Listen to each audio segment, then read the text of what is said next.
નરકમાં આપણો જીવ જાય. શું કહે છે? જીવ નરકમાં જાય છે. હા, જીવ દેહ તો અહીં રહી પડી રહેવાનો. કઈ જાતના એને કરેલા કૃત્યોનું કેવી રીતે ભોગવવા પડે ત્યાં? કઈ જાતના કરેલા કૃત્યો એને કેવી રીતે ત્યાં ભોગવવા પડે? રૌદ્ર ધ્યાન થાય એટલે પછી નરક ગતિમાં જવું પડે. બરાબર. દેહ તો બળી જાય છે અહીંયા આ છે તે સંસારમાં. આ કાપડિયાની દુકાને જાવ છો, કાપડ ખેંચતા નથી? આમ ખેંચે શું કરે? એ કસરત કરે છે. એ કસરત છે ને સારું કરે છે, આમ ખેંચે. ઇકોનોમિક થોડો ઓછો જાય.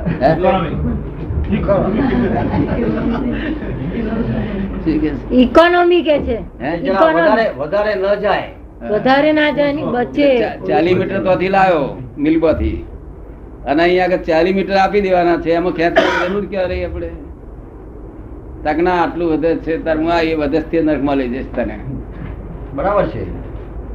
પણ તેને કઈ રીતે કયા પ્રકારે એને નરકની સજા જીવને કઈ રીતે ભોગવવી પડે છે? અરે ભયંકર! એ તો સહન જ ના થાય દેહથી કે વગર દેહથી. એનું વર્ણન એ તો કરતો મરી ગયો આપણો સંસારમાં. એ નરકનું વર્ણન કરીએ ને જી તો માણસ મરી જાય. કેટલી બધી પીડા છે ત્યાં, એટલું છે. પણ એનો કઈ રીતે ભોગવે તે કે છે? છે આ દેહ તો આમ અહીંયા બળી જાય તો ત્યાં એને ભોગવવાની કઈ રીતે? બોડી કયો મળે? ત્યાં દેહ પાછો ઉત્પન્ન થાય. અચ્છા, રાઈટ.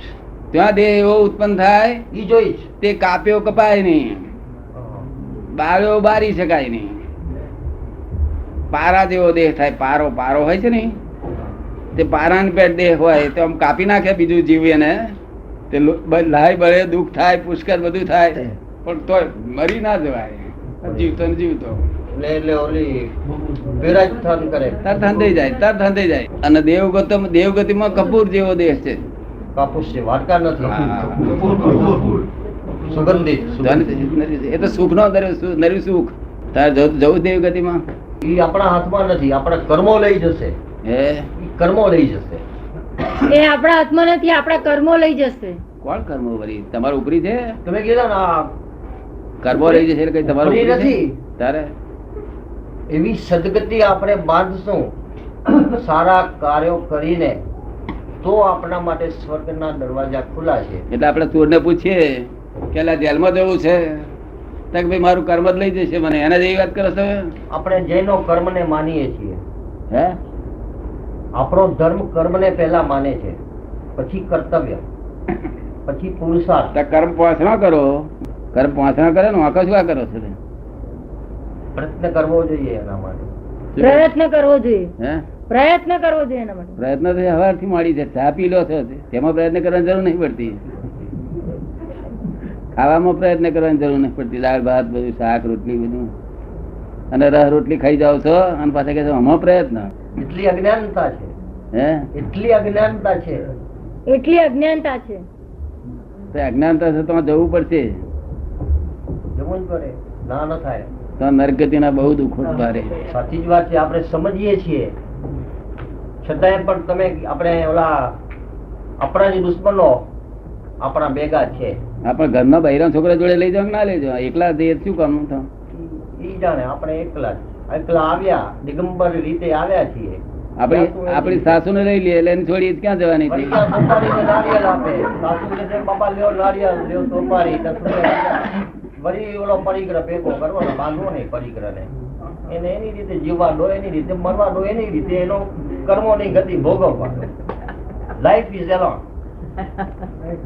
બધું મટી જાય, રોગ સંકેત થઈ જાય ને. Right right. તમે આવજો મુંબઈ હોય કે રાગદ્વેષ થી બોલો બોલે ને ત્યારે ગુનો કહેવાય. કેવું? રાગદ્વેષ વાળો બોલે તો ગુનો કહેવાય. અમારે રાગાય નથી, એ શેઠિયા પર દ્વેષ નથી. ખબર પડે ને? એનાથી આ શબ્દોમાં બેઠા કે દવાની પેટ કામ કરે નહીં. જેમ જુલાબ લે ત્યારે શું થાય છે? એવું અમારા શબ્દોના જુલાબ લાગી જાય, પછી ડાયો થઈ જાય, શેઠ નીકળી જાય, પછી શેઠ થઈ જાય એનો. સમજે ને? એ કડવા તેથી લખ્યું છે. તમને કડવા ગમે થોડું ઘણું? ગમે ગમે. હે?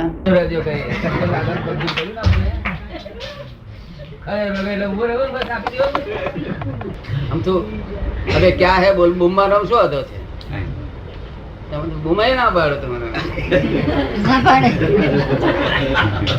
એટલે હું કહું શીખવાડું કે ભાઈ ક્યાં હે ચલને દે આગળ દે જાણે દે તે તો એક મુર્ગી ખાધી છે 100 મુર્ગી ખાધેલી છે આગળ જવા દે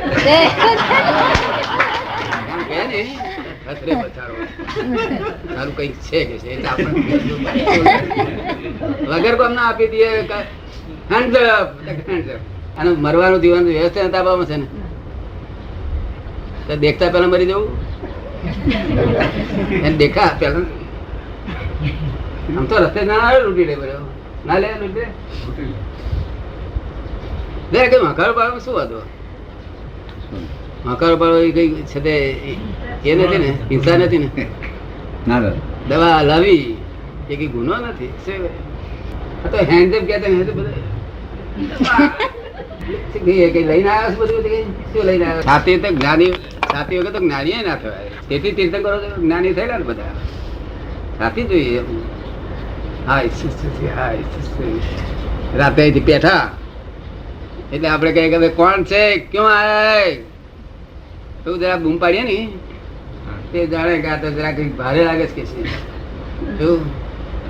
અને વ્યવસ્થિત છે ને મારવું મરવું એ મરશે કે આપડે મરશે એ તો બધું વ્યવસ્થિત તાબામાં છે ક્યાં આપડા તાબામાં તમને કેમ લાગે છે વ્યવસ્થિત તમને થોડી ભડક લાગે ખરી કચ્છમાં જાવ તારે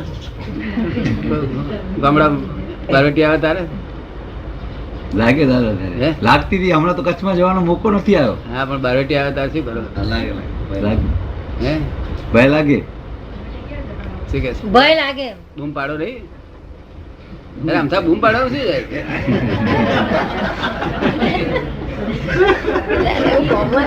બૂમ પાડવી ક્યાંથી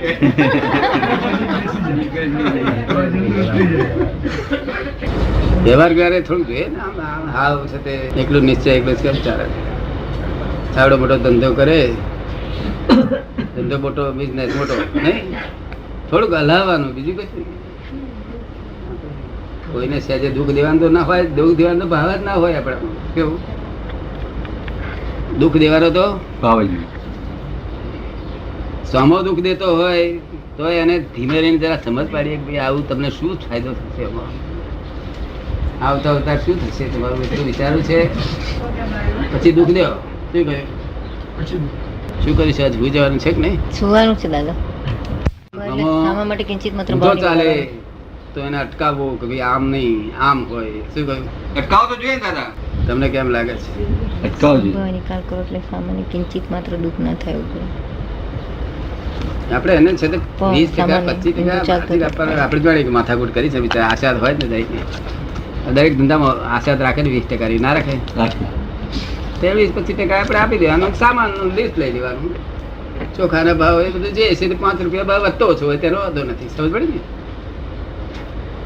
ને ડુંગળી તમારે એને 1.5 રૂપિયા કિલો લાવ્યો હોય 3 રૂપિયા કહે તો આપી દેવાના આપણે ખરી ડુંગળી લાવ્યા હું બધું માસી શું કહું કે મને દેખાડી દઉં શું બનાવ્યું છે તે ધ્યાન રાખો શાક વાળું ડુંગળી દેખાડું કેવું પડે આ કારીગરી કરી છે આટલી બધી વાડીઓ છે એટલી બધી વાડીઓ છે તાજું શાક જેટલું જોઈએ શું વિચાર તમે લઈ લો તે પાછું ના માગે એવા માણસ ખાનદાર તો એ ખાનદાની વ્યવહારમાં કેટલી જોઈએ અને કેટલી ન જોઈએ એનું કંઈક જાણતો હોય તો શું જો કે ખાનદાન હંમેશા મોક્ષે જાય છે કેવું લૂંટાય છે મોક્ષે જાય છે કેવું લૂંટાય છે પણ સમજીને લૂંટાવવું જોઈએ કેવું સમજીને અણસમજણમાં મૂર્ખમાં બનાવી જાય એનો કશું અર્થ નહીં શું સમજીને આપણે જવા દઈએ કે ભાઈ આ બિચારો માગે શું ભલા માણસ છે શું પાછા ગામના થાય જમાઈ હા જમાય છે જમીન શું જમરા ગયા છે કે આપણામાં સારા માણસ છે આવું તો મને બોલાવજો ખુશ કરી નાખીશ કાકા તું ક્યારે બોલા ઉભાર પેલા જ્ઞાની પુરુષ ને કાકાને બોલાવીએ કઈ જો એ નાખે છે ના ના ના એ નાખે છે પેલો ના વાંધો નહીં બહુ સારા માણસ કે છે ને કાચું કાપે એવા માણસ જ નહીં કહે એવું કેવાનું